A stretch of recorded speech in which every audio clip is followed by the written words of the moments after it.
When was the last time you felt impatient about something that you really wanted?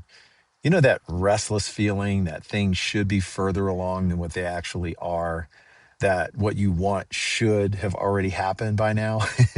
Well, the Buddha identified exactly what's underneath that feeling. And in the next minute or so, I'm going to share with you what I believe he would tell you to fix it.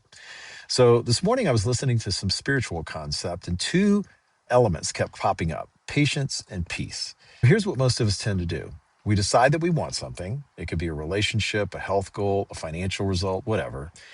But the moment we decide we want it, our mind attaches to the outcome.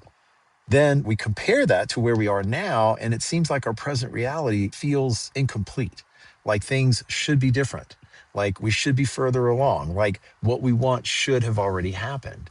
And that word should is really a warning sign, because should means that right now is not good enough.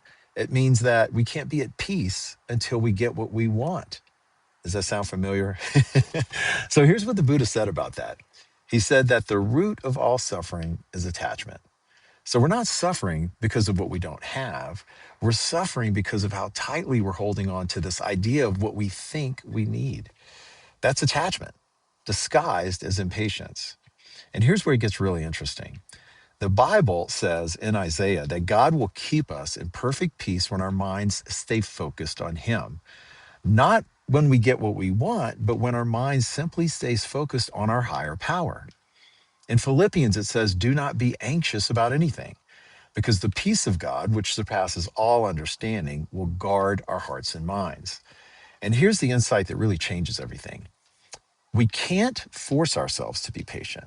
Telling ourselves to just calm down when we're all anxious and stressed out, it just doesn't work. We have to get the peace first. Then the peace dissolves the impatience. Now, I know you might be thinking, isn't impatience a good thing? Doesn't it motivate us? For me, no. Impatience is just anxiety with a goal attached to it. It actually creates stress.